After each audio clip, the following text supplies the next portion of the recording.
Hi all, I'm Jeanette Keynes from Jewelry Arts Inc. This is Chasing in Repousse 21. In this video, I'm going to show you how to burnish some beautiful highlights into my chased and repoussed piece. So here's my progress report. Ta-da! The tape is removed, the jet set is removed, everything's looking groovy. So then basically what I have been doing, I started doing it and then of course realized like, oops, I should be recording this. So here I am. Is I'm basically doing some highlighting. I'm using my carbide burnishers. I have a few different sizes right here. And they're really good for doing those sort of like final highlights and smoothing and whatever, especially when you're doing chasing and repousse. The whole point of chasing and repousse is to get the highs and the lows and to draw your eyes along the curves and everything. So having just like one matte finish is definitely not the way to go. So that's what I use the burnishers for. So I use the burnishers to create some beautiful highlights and some shine, and I'll kind of, I'll do a little close-up and kind of show you what I'm doing and how that brings out, hopefully, you know, the design. So I was saying before that having an even matte finish doesn't work very well for this, but having a really shiny finish everywhere doesn't work either. The best finish, the most interesting finish kind of draws your eye in, you know, and having lowlights and highlights and shine and a little more matte and whatever, different levels of shine definitely attracts the eye way more than one sort of uniform thing. So what I started off doing was using the very smallest one of my carbide burnishers. And you'll notice also, by the way, particularly because this is an enamel and somewhat fragile on the front, I'm working on a folded up dish towel so that there's like cushion everywhere and I'm not going to accidentally just kind of like whack, you know, or anything naughty like that. So I started off with the smallest one of the carbide burnishers. You see that has a little tiny tip right there. And I started taking it and basically running it along those recessed lines. Just like this. And you can see I've pretty much already done that everywhere. But what it does is, you know, just create a beautiful, fine, shiny line. Now that beautiful little shine, that draws your eye. Because what I want to be doing is drawing the eye toward these nice, hopefully beautiful curves. And that's what's going to do it, sort of the contrast. So first, I'm using the smallest one and I'm getting in just right next to all of my wire work. And like I said, I've pretty much already done that already, but you do it just like this. That's all I'm doing. I'm not really pressing particularly hard. I'm just running this along all of those little lines right there. So I went all the way through, or I hope all the way through with that. And it doesn't take a lot. This is not the kind of thing that you want to be like applying a huge amount of pressure or anything, because guess what? This is sharp, and I'm pretty sure I did this in like 30 gauge or something, so it's not that thick. So this is not a case of like, this is like gentle and you're just drawing along. Now, fortunately, like carbide burnishers are so dense that anywhere you touch on the metal, it will create like a nice shiny line. So it doesn't take a lot of pressure. And I would prefer these actually to have shorter handles, which would be nice. But because I'm not applying very much pressure when I'm doing this, it isn't so essential. Although I'm not going to lie to you, I am working on having a set made with a little shorter handle maybe. But normally I hold it just like this, you know, and let the extra just stick out over here, because again, I'm not pushing very hard, so I don't really need, it's not like when you're setting stones and you need a lot of leverage and stuff like that. This is just really like light drawing or tracing kind of a thing, so it doesn't take a lot of force. So I'm going to work my way around, like I said. And I'm just following all my lines. I think I've pretty much done it, but that's what has created, I'll show you a close-up.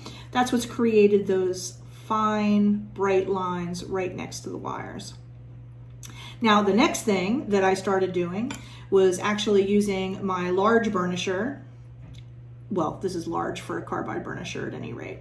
And I'm using this along the outside edge. I really want, you know, a bright outline there. Again, this is all about catching the eye, and, you know, humans were really pretty much haven't evolved too much past the point of crows, where, you know, anything bright and sparkly draws the eye. My obsession with glitter nail polish alone, and glitter in general, proves that point, or at least for me.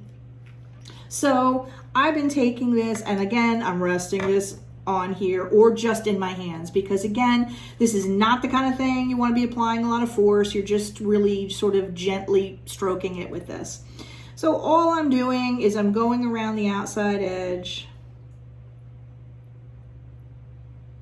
And this is the kind of thing, I'm not making big movements. I'm not like, you know, whatever, because I don't want to slip, I don't want to gouge, I don't want to put marks in. And this is not an occasion for force. This is not like when you're doing, for example, like flush settings, you know, where you're really pressing to set the stone. This is just highlighting, so really force is not called for.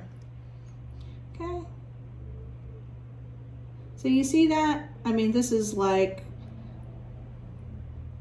but you can see the gorgeous, bright, shiny edge this leaves, which is really appeals to my crow ancestors, apparently.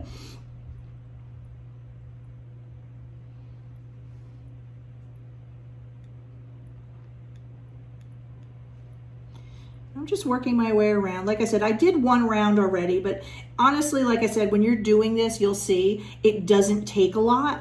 You know, it's not like it's gonna take a huge amount of effort. You're gonna just lightly stroke it and you'll be like, oh, a shiny line, yay. I can also pick it up and kind of angle it a little bit. You know, if I wanna get on the inside of that edge.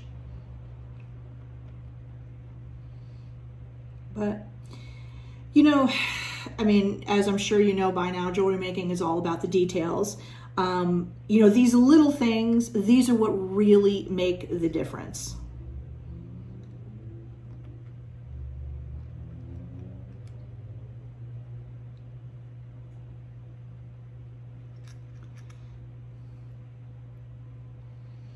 Okay, and I'll show you a little close-up of what I've done so far.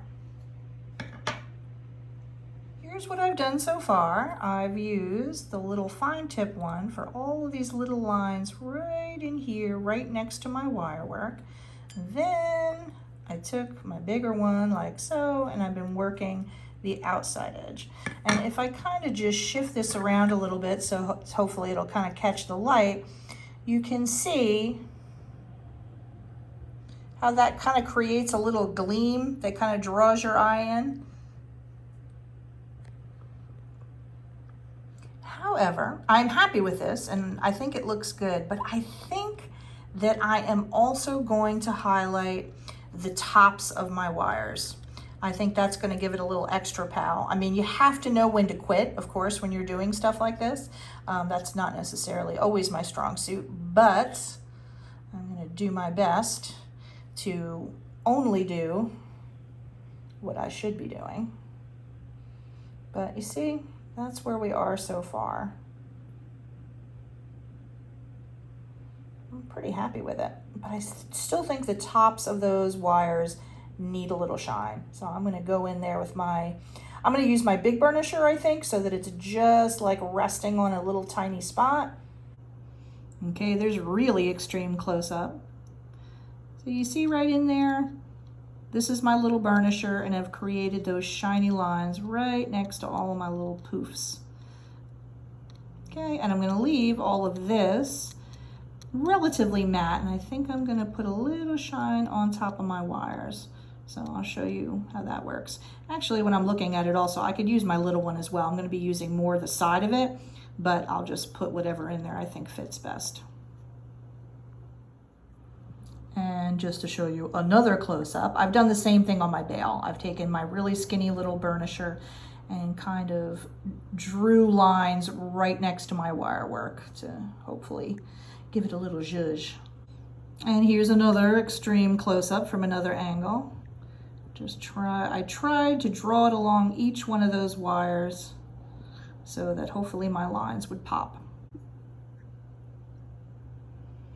And there's one more angle. And just remember, of course, no one is ever going to look at your piece anywhere near like this.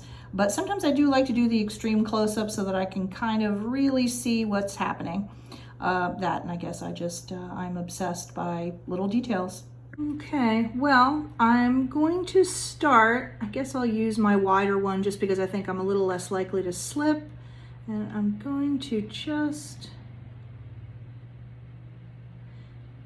And like I said before, this is with like no force. There's practically no pressure because you don't need it. Just rubbing this along here will give you that shine you're looking for. So this is not a case for pushing hard. Pushing hard equals slipping equals disaster. In a case like this, at least. Slipping isn't always a disaster, but you can see how if I took and I slipped and I put some gouges in here, it'd be really pretty hard to repair them. I mean, we always have plan B, C, D, E, F, G, and back around to A, but I really don't want to figure out the solution for that. So I'm going to do a little extreme close-up and just show you that spot that I just worked on, and you'll see the difference. Just gave me a little shine, which looks good. So another extreme close-up. This, you see that little section right there? How it's got a shine and how the rest of it down here doesn't yet. That's all I did. I just took my burnisher and I just glided it along that top edge. And I'm going to go ahead and do that, I think, for the rest of the wires. And I'm really just going for a very thin, fine, shiny stripe there. I'm not trying to like work my way around and get the sides or anything.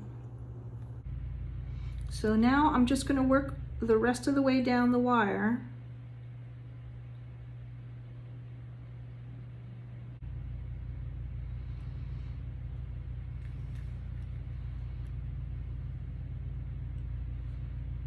Oh yes, I like that quite a bit. All right. If I hadn't liked it, what I could do is I could get in there very carefully with a tiny bit of like sandpaper or something and kind of taking the shine back, so to speak, you know, to dull it a little bit. Or another thing you can do is you can always take a toothbrush and a little pumice and you kind of like wet, you know, and scrub. It'll kind of soften the shine on anything. So like if I really got desperate and didn't like something that I shined up, I could reverse course a bit with that.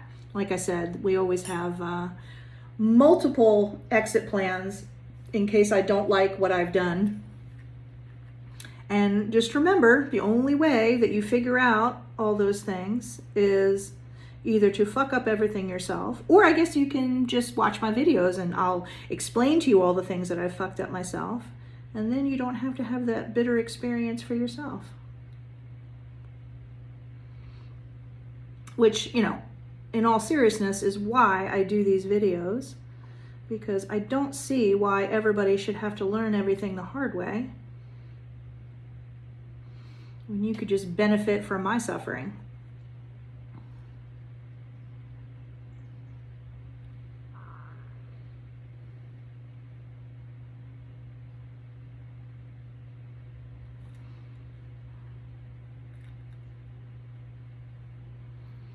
I'll show you another little close-up of that so you can kind of see the difference, but yes, I'm actually very pleased with that.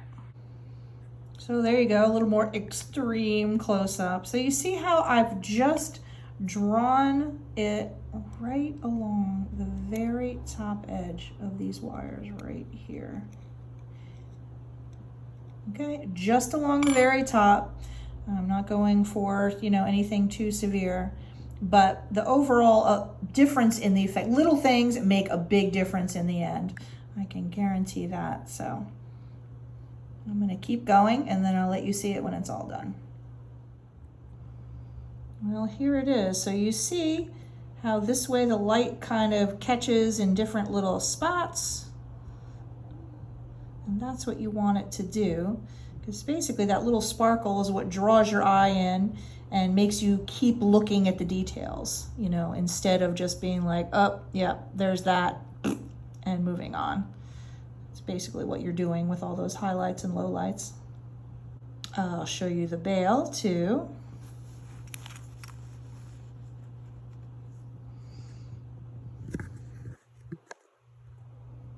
Let's see how I've done the same thing there. Now I'll show you a more normal view. Although I keep changing my mind and going back and tweaking a little more here or there, I believe I am actually finished. Sometimes it's hard to just be like, yes, that's it, nothing else. But I think I'm done. I'm happy with how it looks, happy with the setting, happy with everything.